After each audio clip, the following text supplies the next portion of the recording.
je ne sais pas si vous savez ce qui va se passer par ici, mais donc je vais vous présenter un petit peu ce que c'est le cosplay. Donc, je vais me présenter déjà dans un premier temps. Donc, moi, c'est Chiméral. Je suis championne de France All Stars 2022, donc de l'année dernière. Et je vais vous proposer aujourd'hui de parler cosplay, mais vraiment de toutes les facettes du cosplay. Donc, on va voir qui peut faire du cosplay, comment on fait un cosplay, comment commencer, les conventions, les concours, voilà. On va essayer de voir un petit peu tous les aspects parce que c'est une passion qui est très polyvalente et très complète. Donc dans un premier temps, voilà, je vais beaucoup parler, mais on aura une bonne petite demi-heure ensemble pour, si vous avez des questions, il ne faudra vraiment pas hésiter. Et puis voilà. Donc, est-ce qu'il y en a qui connaissent pas du tout le cosplay ici? Est-ce que vous avez découvert le cosplay aujourd'hui? Ou est-ce que vous avez déjà fait des événements? Qui connaît le cosplay? Et une grosse majorité du coup. Ok, bah, très bien. Eh ben, on peut commencer. Je te laisse changer le serpent. Super. Donc déjà pour commencer, le cosplay, c'est un diminutif de costume et playing. Donc là, on va voir la première différence en fait entre un cosplay et un déguisement. Vous avez souvent, je pense, entendu la question. C'est que le cosplay, en fait, le but, c'est de représenter un personnage de fiction. Donc un personnage de fiction existant, donc ça peut être tiré de toutes les œuvres possibles, imaginables. Donc ça peut même être du roman, du jeu vidéo, du manga, du Marvel, enfin vraiment tout ce qui est œuvre. Et donc, on fait pas un costume de n'importe quel personnage, de n'importe quelle sorcière. On va faire le costume, par exemple, de Cendrillon, et pas de n'importe quelle princesse, le costume de Jack Sparrow, et pas de n'importe quel pirate. Donc, le but, c'est de représenter, enfin, d'incarner un personnage, donc autant sur la tenue que dans ses mimiques. Après, bon, bien sûr, il y a plusieurs façons de faire du cosplay. Hein. Encore une fois, c'est une passion. Donc, le but, c'est de s'amuser avant tout. Et on peut faire du cosplay de plein de façons différentes. Donc on va en parler tout le long de la conférence. Et donc, autre différence entre le cosplay et le déguisement, c'est que c'est cet aspect acting, en fait. Cet aspect, le personnage, il a une histoire, il a une ambiance, un univers. Et en fait, on peut développer tout ça, soit lors de concours cosplay, soit juste dans les allées aussi, en se promenant, en posant pour les photos, ou en faisant des shootings photos aussi. Donc oui, j'ai mis, comme je disais, c'est très polyvalent, ça touche énormément de générations. Contrairement à ce qu'on peut penser, c'est vraiment une passion qu'on peut commencer à n'importe quel âge et qu'on peut faire aussi jusqu'à 80 et plus, 80 ans et plus. J'ai déjà vu, petite anecdote, mais j'ai déjà vu quelqu'un qui avait 67 ans monter sur scène et faire un concours cosplay. Et je trouve que c'est un peu magique de se dire qu'on a tous une passion commune. En fait, on a tous une œuvre commune, un personnage. Peu importe ce qu'on cosplay, il y a d'autres personnes qui connaissent ce personnage-là et qui l'aiment bien, donc ça permet d'échanger et de parler autour de ça. Donc voilà, il n'y a pas d'âge pour commencer le cosplay, il n'y a pas de niveau à avoir non plus, parce qu'effectivement, on peut fabriquer soi-même ses costumes, mais on peut aussi tout à fait les acheter, parce que le cosplay, encore une fois, c'est incarner un personnage, c'est pas forcément fabriquer soi-même le costume. Donc petite chose à noter, parce que moi j'adore tout ce qui est l'aspect création en fait du costume. Donc j'aime bien les fabriquer moi-même, mais c'est pas obligatoire.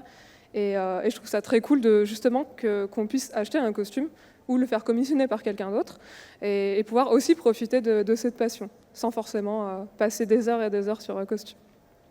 Et dernier point que j'aimerais vous dire sur l'origine du cosplay, c'est que ça vient pas du Japon.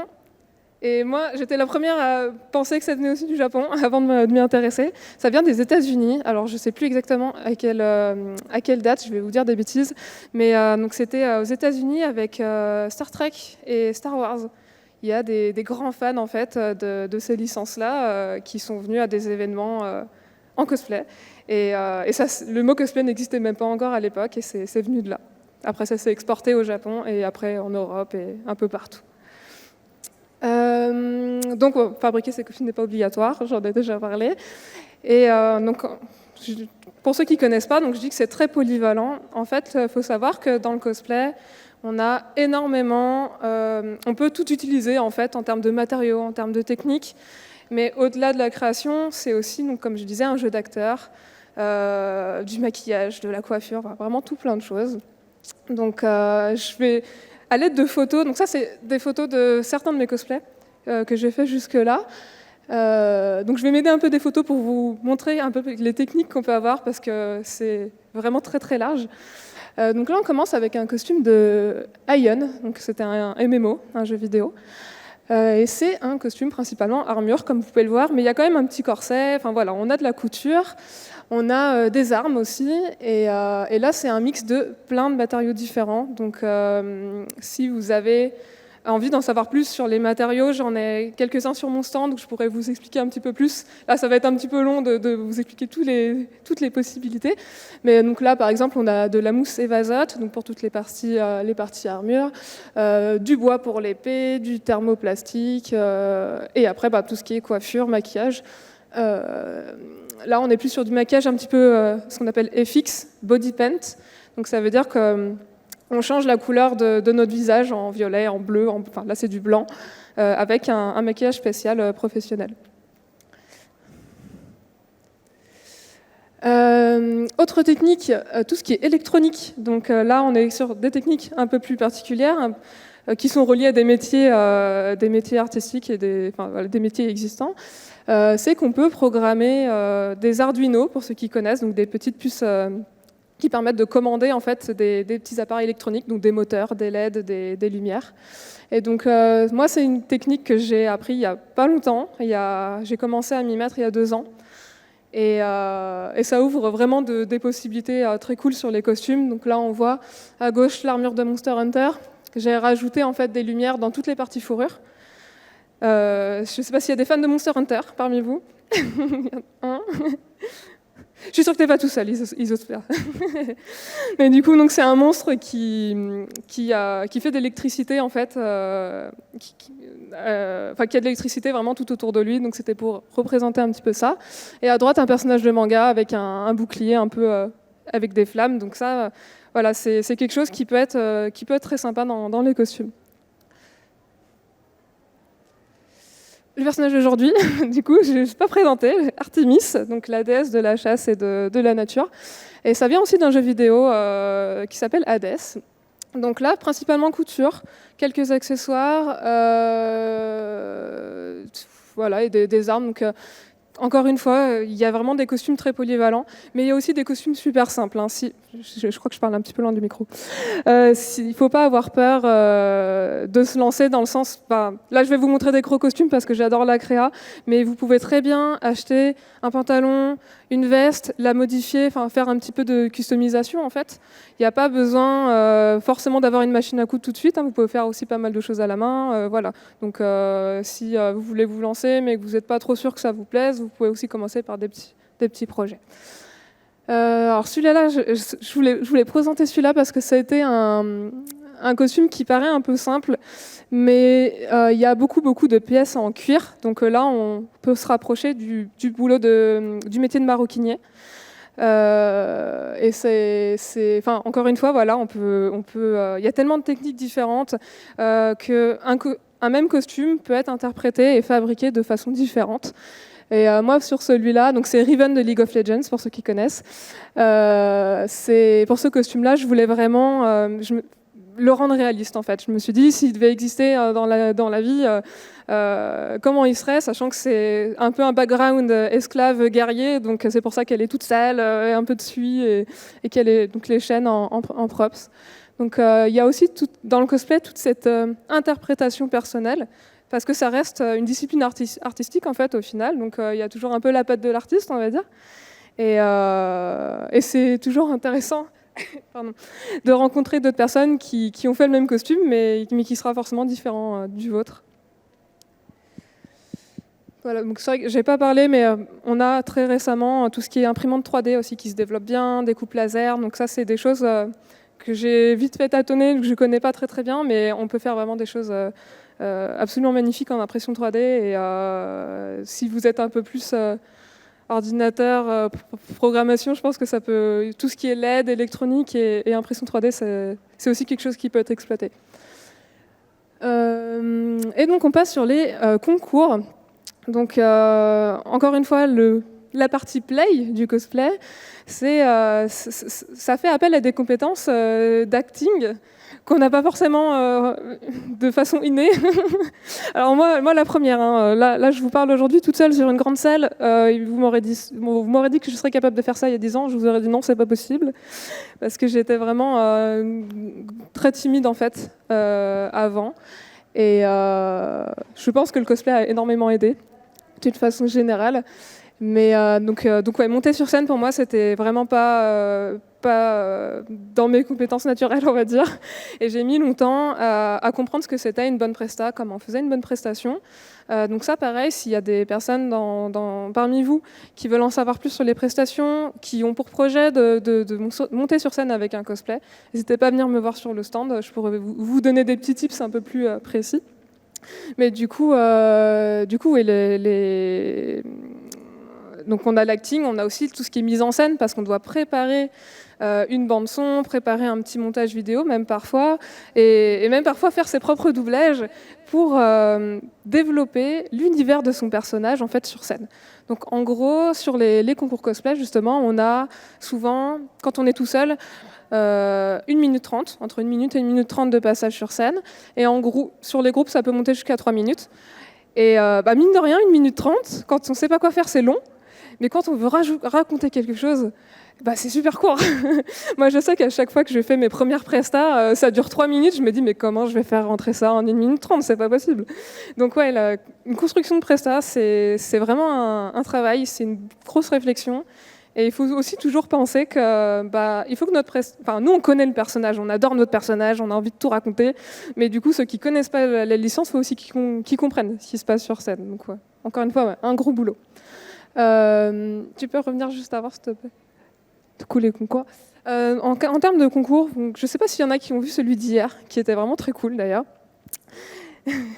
En fait, on a quasiment à chaque convention, on a au moins un concours ou un défilé. Donc, comment se passent les concours ? Vous avez donc les cosplayers s'inscrivent avec une bande son et puis voilà, quelque chose qu'ils ont préparé en avance.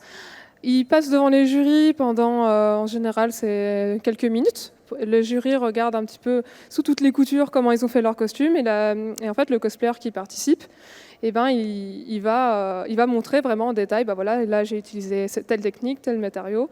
Donc on regarde les costumes de près en tant que jury. Et après, donc, on passe sur scène, forcément. Et après, il y a la notation donc, qui est à 50% sur le costume et 50% sur la mise en scène, sur la prestation. Donc, sur du 50-50, ça veut dire que le costume est aussi important que la partie roleplay, au final. C'est vraiment un tout.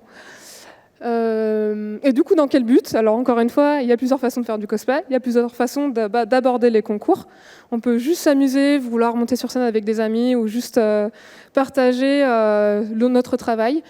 Et vraiment, l'expérience de la scène, c'est vraiment quelque chose, je trouve, à vivre, surtout quand on a un public qui est réactif, parce que c'est vraiment des semaines, voire des mois de travail de faire un costume. Et c'est toujours bien de présenter un peu un personnage qu'on aime bien et d'avoir les retours des gens. C'est un échange, en fait. Vraiment, pour moi, les concours, c'est un échange. Et après, ça peut aussi être un objectif, un défi, en fait, à atteindre. Surtout sur des gros concours. Parce que des concours sur des conventions comme ça, il y en a vraiment beaucoup. Après, il faut savoir qu'il y a des concours nationaux, donc comme la Coupe de France de cosplay, et des concours européens comme l'ECG, donc European Cosplay. Oui, alors, je viens de France, donc je suis en train de me dire que je parle de tous les concours français. Mais vous avez la représentante suisse, d'ailleurs, qui a été choisie hier. Il y a Polymanga où il y a le Globalister qui est un très très gros concours aussi. Je ne sais pas si c'est européen ou mondial par contre. Je sais pas si tu connais. Je vois que tu disais oui de la tête, je me suis dit peut-être que tu connais. Mondial, donc un concours mondial dont les sélections sont en Suisse. Donc vraiment quand on ne connaît pas trop le cosplay, on se rend pas compte à quel point il y a beaucoup de cosplayers dans le monde et dans tous les pays, et il y a vraiment des concours mondiaux qui sont impressionnants. Enfin, moi, je sais que ma référence, c'est toujours ce qu'on appelle le WCS, qui est le World Cosplay Summit, qui se passe au Japon. Et c'est un concours qui est absolument magnifique en termes de prestations. Donc si jamais vous voulez voir des belles prestations, je vous conseille entre autres ce concours-là. Et les conventions, comme aujourd'hui. Juste un petit mot là-dessus, c'est vraiment... en fait, j'ai rajouté cette petite diapo parce que j'ai beaucoup de gens qui me demandent, mais du coup, est-ce que vous vous promenez dans la ville en cosplay? Vous faites du cosplay où? Oui, il y en a beaucoup. Et c'est vrai que quelque part, ça pourrait être rigolo de faire une sortie cosplay en ville, mais c'est tellement, enfin, en tout cas moi sur mes costumes, c'est tellement beaucoup de préparation. Et puis il n'y a pas tout le monde qui y comprend, donc c'est vrai que hors contexte, ça peut être vu un peu, c'est un peu intimidant, on va dire, de sortir en cosplay. Mais il y a plusieurs façons de faire du cosplay, encore une fois. Mais les shootings photos déjà. Donc prévoir des shootings à l'avance avec un lieu défini, des photographes, des helpers, donc des assistants définis. Ça permet aussi de profiter de son costume et d'avoir des super souvenirs photos et de passer du temps avec des amis, donc c'est parfait. Mais oui, principalement, on voit je pense que la majorité des cosplayers mettent surtout leurs costumes en convention. Et c'est là où un peu il y a tous les univers se regroupent au final, parce que dans les conventions, on a souvent du jeu vidéo, du manga, de la pop culture, des youtubeurs, du TikTok. Enfin, il y a beaucoup d'artistes en fait mêlés dans les conventions, et c'est aussi ce qui fait la richesse des conventions et de cette culture geek en fait au final. Dernière chose que j'ai pas mis dans le diapo, mais qui me vient à la tête maintenant, le cosplay, il faut savoir qu'en très grande partie, ça reste vraiment un loisir. Il n'y a pas vraiment de... Alors, en Suisse, je pense pas non plus, mais en France, il n'y a pas de statut cosplayer professionnel. Il y en a certains qui vivent du cosplay, mais en fait, c'est plutôt rattaché à des métiers qui existent déjà. Par exemple, moi, j'ai des amis qui vivent des commissions cosplay, donc en fait, les gens leur commandent des armures... des cosplays en particulier, ou des armes en particulier, des accessoires. Mais du coup, là, on est vraiment sur un travail d'artisan, en fait, de prop maker. On peut avoir des gens aussi qui sont spécialisés en coiffure de perruques et en maquillage FX. Donc là, c'est maquilleur et coiffeur. Donc en fait, le cosplay, au final, il regroupe plein de métiers qui existent déjà. On a aussi tout ce qui est influenceur. On a des cosplayers qui sont spécialisés sur les réseaux sociaux et qui promouvoient des marques et des jeux vidéo. Donc voilà, il y a peu de gens qui vivent du cosplay à ma connaissance, mais dans tous les cas, c'est quand même regroupé à des métiers qui existent, comme couturier aussi, par exemple. Donc voilà.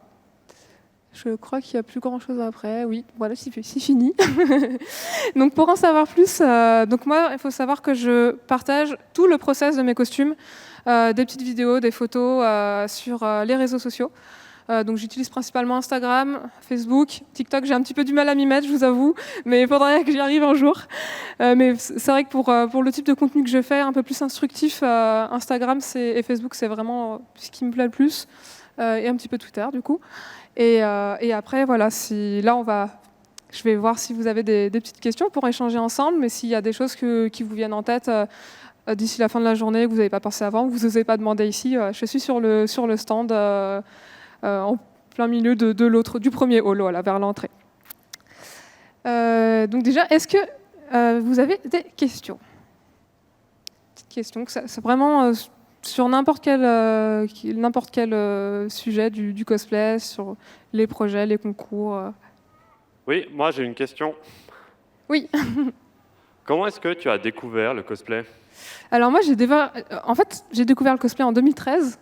Je ne savais même pas ce que c'était ce mot à la base. Vraiment, sur Internet, en fait, je suis tombée sur un blog en particulier qui expliquait toute la fabrication de son costume. C'était un costume de Magna Carta, je me souviens. Et je me suis dit, mais ouais, il a tout fait lui-même et tout. Et puis je commence à regarder. Je voyais que ça s'appelait du cosplay, donc j'ai fait des recherches. Et je me suis dit, mais ça a l'air trop bien, je veux faire ça. Et en fait, quelques mois après m'être renseignée, je me suis dit, tiens, je ferais bien ce costume-là de Yuna, Final Fantasy. Et je m'y suis mis tout l'été. J'ai fait ma première convention en novembre 2013, du coup, la Japan Touch. Et j'ai jamais arrêté depuis. Donc voilà. Vraiment grâce aux réseaux sociaux, puis après convention.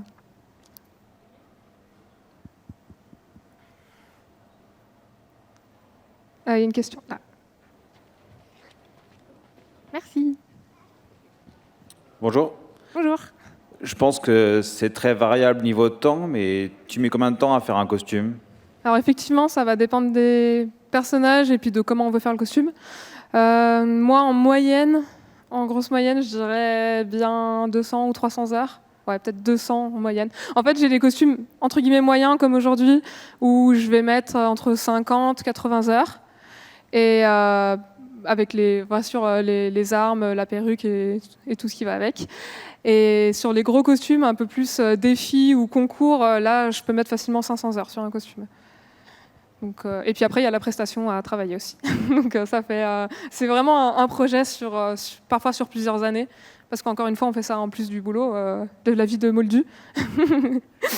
donc non, c'est... Moi, j'ai vraiment trouvé tout ce qui me plaisait en fait dans la création grâce au cosplay. C'est très gratifiant aussi quelque part de bosser longtemps sur un costume et de pouvoir en profiter, d'échanger avec les gens, de pouvoir faire des photos avec d'autres personnes.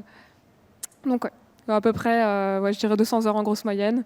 Et en termes de budget, ce sera à peu près pareil, 200 €, je pense, par costume. Donc au final, est-ce que le cosplay c'est cher ? C'est aussi une question que je rebondis parce que du coup j'y pense. Ça va dépendre du costume que vous allez choisir. Et ça va dépendre de la vitesse à laquelle vous allez faire des cosplays aussi. Mais au final, moi, ça me revient à moins de 50 € par mois. Je fais à peu près 2 ou 3 costumes par an. Donc même si j'ai des costumes qui me coûtent 700 ou 800 €, si je mets un an et demi à le faire, ça va, c'est OK.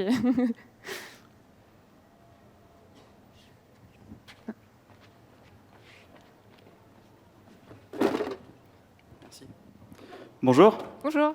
Alors, je rebondis un peu parce que moi, quand j'ai été à la Japan Impact, par exemple, j'avais vu un petit stand qui vendait des matériaux de cosplay.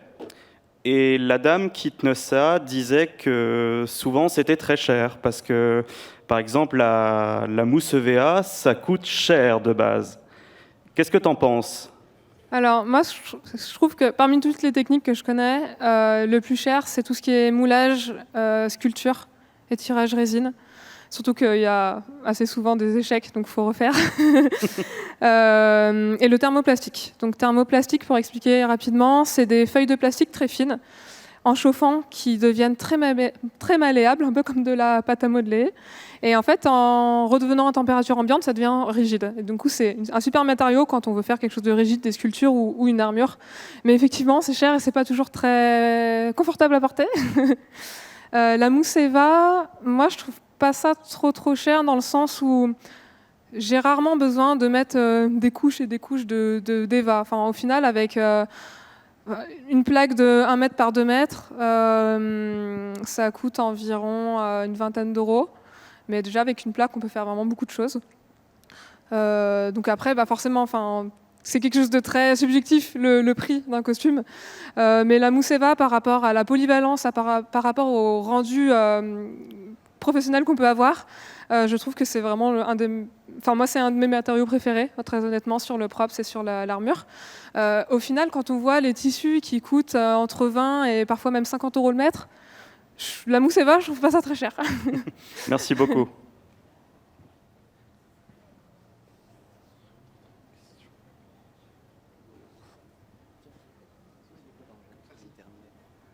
Bonjour. Petite question, c'est rentable comme activité ? Alors, ça va dépendre de pour qui. Et encore une fois, c'est un loisir, donc on ne cherche pas forcément à se faire de l'argent avec. Après, rentable en termes d'apport, c'est une passion, donc à partir du moment où tu t'amuses et moi, je sais que j'adore juste rencontrer des gens et puis porter mes costumes. Donc en fait, c'est une passion comme une autre. Si vous faites du sport ou de la cuisine, ça va forcément vous coûter quelque chose. Mais vous faites ce que vous voulez, ce que vous aimez en fait au final. Après, si tu parlais plus la question en termes d'argent, on a un système en fait en termes de cosplayers et puis je pense d'autres artistes. On fait des prints, donc en fait Quand on finit un costume, on fait des shootings photos et on sélectionne 1 ou 2 photos, on les imprime en format A5 ou A4 et en fait on les vend en convention ou même par internet et on les dédicace. Et donc ça c'est un super moyen en fait pour les personnes qui nous suivent d'avoir un souvenir et nous en fait ça nous fait un petit peu d'argent pour rembourser les matériaux ou les venues en convention. Donc ça c'est quelque chose qui se fait vraiment très bien.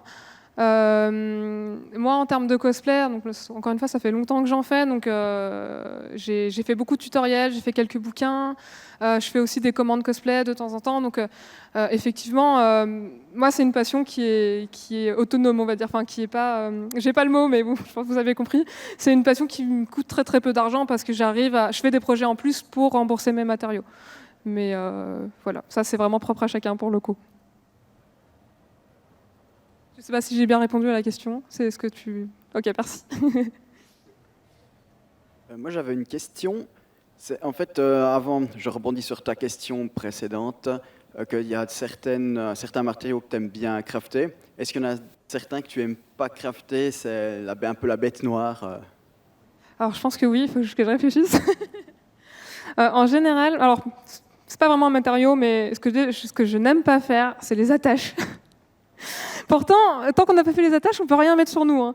Mais c'est toujours, comment dire, la théorie et la pratique sont rarement dans le même sens.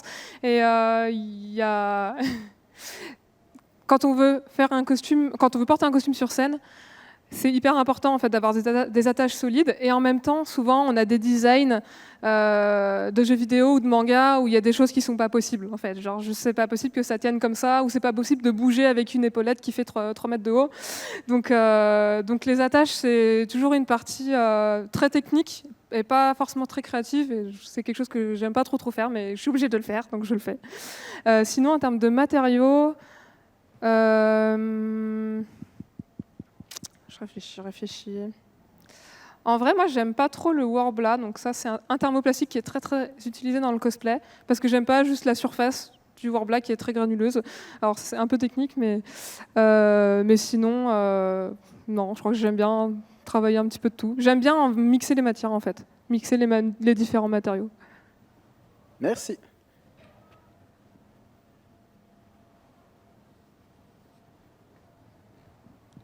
Bonjour. Je veux juste savoir les types qui font les commissions et qui gagnent leur vie avec ça. Est-ce que s'ils achètent du matériel de cosplay, ils peuvent le déduire des impôts? Non, je pense pas. Alors encore une fois, moi je viens de France, donc je sais pas du tout quel est le système ici. Mais en général, moi les personnes que je connais qui font de la commission cosplay, c'est des statuts micro-entreprises où on n'a pas du tout, on facture pas la TVA. Donc là vraiment, je sais pas du tout comment ça fonctionne ici. Je suis désolée. Par contre, peut-être aller voir la Cosplay Suisse Family, qui est un gros groupement de cosplayers suisses. Ils ont peut-être des infos là-dessus, qui sont dans la convention. Ouais, petite question. Quand tu as fini un costume, que tu l'as passé en convention ou en concours, tout ça, enfin, je ne sais pas si tu les gardes déjà. Et puis après, ma question, c'est est-ce que tu recycles les costumes, peut-être des années ou sur la même année, tu les utilises, ou tu recycles tes prestats, ou pas du tout? Une fois que c'est fait, puis tu passes à autre chose. Alors, moi, je ne suis pas du tout dans cette vibe de costumer des cosplays très vite. J'aime bien chouchouter mes costumes, vraiment les faire à fond. Et ça m'arrive de reporter parfois des costumes qui ont 3-4 ans. Juste, j'ai envie de les mettre, donc du coup, je les mets, peu importe. Alors, c'est sûr qu'en termes de technique, en 3-4 ans, on évolue. Donc, il n'y a pas tout le monde qui aime reporter des anciens costumes à cause, on n'est pas... Comment dire, une fois qu'on a des meilleures compétences, on n'a pas toujours envie de revoir le costume avec les fils qui dépassent partout et, et les trucs comme ça. Mais non, moi, il y a des costumes que j'aime beaucoup reporter, vraiment selon les envies. J'ai jamais jeté un costume, mais il y en a plein que je ne reporte pas et que je ne sais pas quoi en faire, mais je n'ai pas le cœur de les jeter.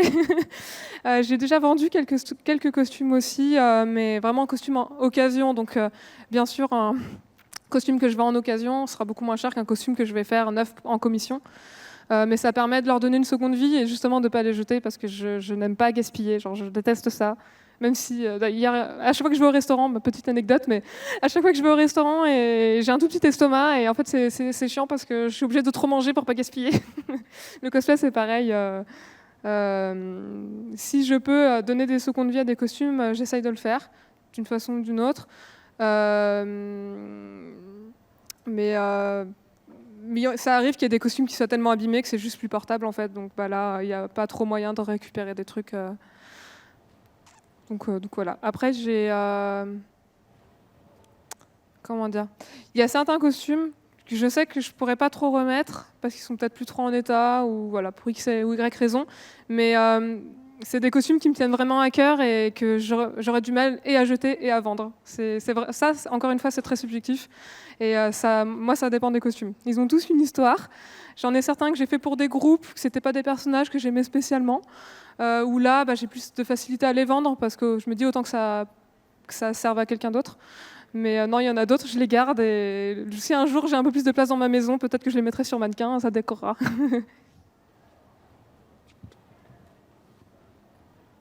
Une question d'abord, non ? Moi, j'aurais aussi une question. Oui. Concernant les concours, Oui. est-ce que c'est uniquement tout ce qui est crafting, tout ce qui a été fait par l'artiste, on va appeler ça comme ça, je ne sais pas si c'est le bon terme.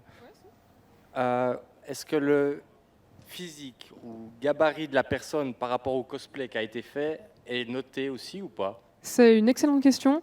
Et du coup, la réponse est non. Le gabarit de la personne n'est jamais pris en compte ou ne devrait jamais être pris en compte parce que on est tous comme on est.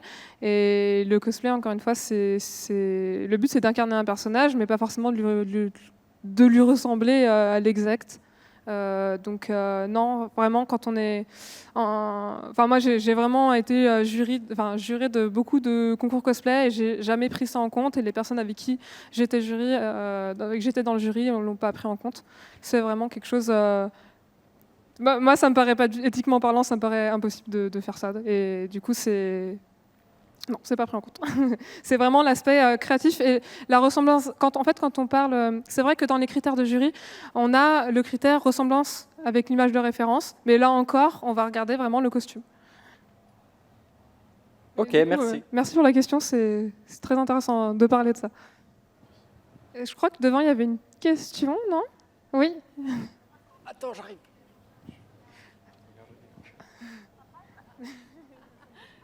Bonjour, comment est-ce que vous choisissez le prochain personnage que vous voulez représenter ? Alors, au tout début, ça m'arrivait de choisir des costumes parce que j'adorais le costume, je connaissais pas forcément le personnage. J'ai arrêté de faire ça parce qu'en fait, je me suis rendu compte que j'avais beaucoup moins d'attache en fait avec les costumes les cosplays que je faisais dans ce cadre-là. Du coup, moi, maintenant, quand je choisis des cosplays, c'est toujours des œuvres ou un personnage que j'aime beaucoup et aussi une tenue qui m'intéresse. C'est un tout. Je me dis qu'il y a bien assez d'œuvres pour pouvoir trouver le costume qui va me plaire sur tous les aspects. Ça m'arrive d'avoir des œuvres et des personnages que j'adore, mais que je ne me sens pas d'incarner parce qu'ils ont...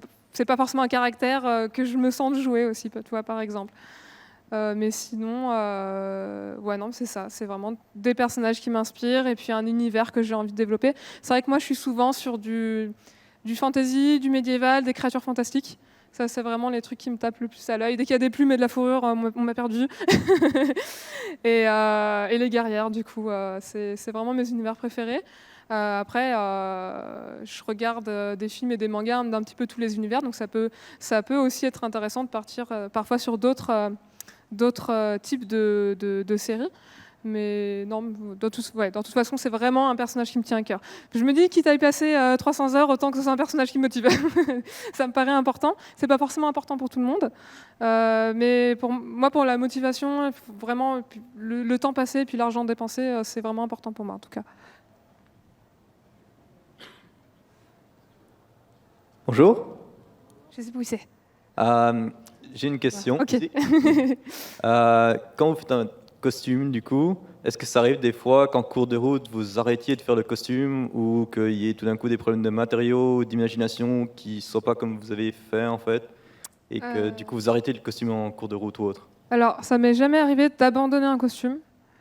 Ça m'est arrivé d'abandonner des projets. Genre, je me suis dit, bah tiens, je ferais bien ça, je le mets dans la liste, et au final, même très souvent, en fait, j'abandonne le projet parce que, en fait, je mets tellement longtemps à finir un costume que, bah, je peux être super hypée par un personnage, me dire, ah, celui-là, je le ferai trop en cosplay. Puis au final, le temps que je finis celui qui est en cours, bah, c'est un peu passé, tu vois. Donc, je programme plus à l'avance et je me dis, bah, quand j'aurai fini ce costume-là, je verrai ce que je veux faire. Et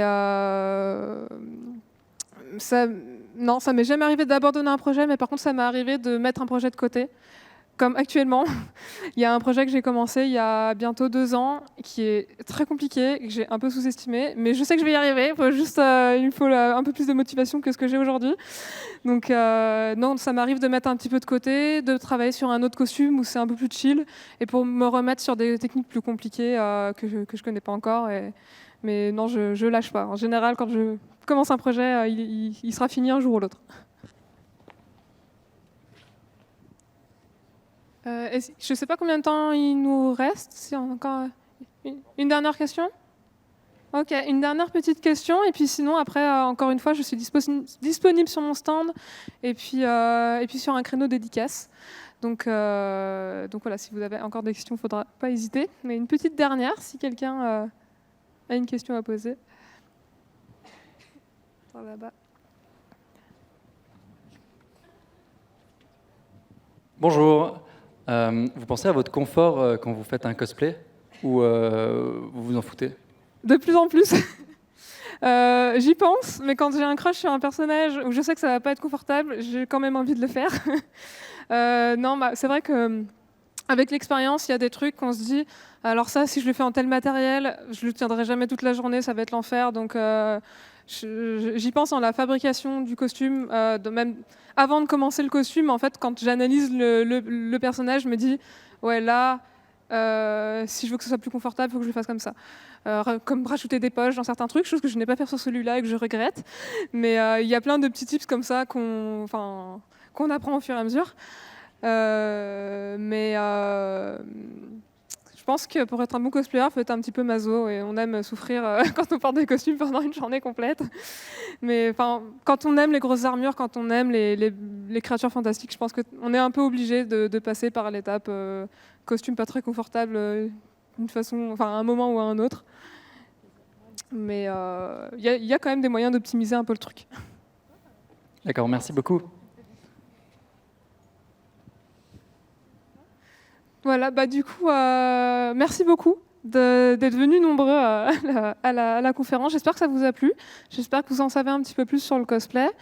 Et si jamais parmi vous, il y a des gens qui veulent s'y mettre ou qui hésitent à s'y mettre ou qui ont des projets, n'hésitez pas à venir me parler, donc soit sur le stand, encore une fois, soit sur les réseaux sociaux. Si vous bloquez à fond sur un truc, vous ne trouvez pas de solution, envoyez-moi un petit message et puis si jamais je peux vous aider, je vous aiderai. Et donc voilà, j'espère que la convention se passe bien pour vous et que ça continuera de bien se passer. Et je vous souhaite une bonne fin de journée.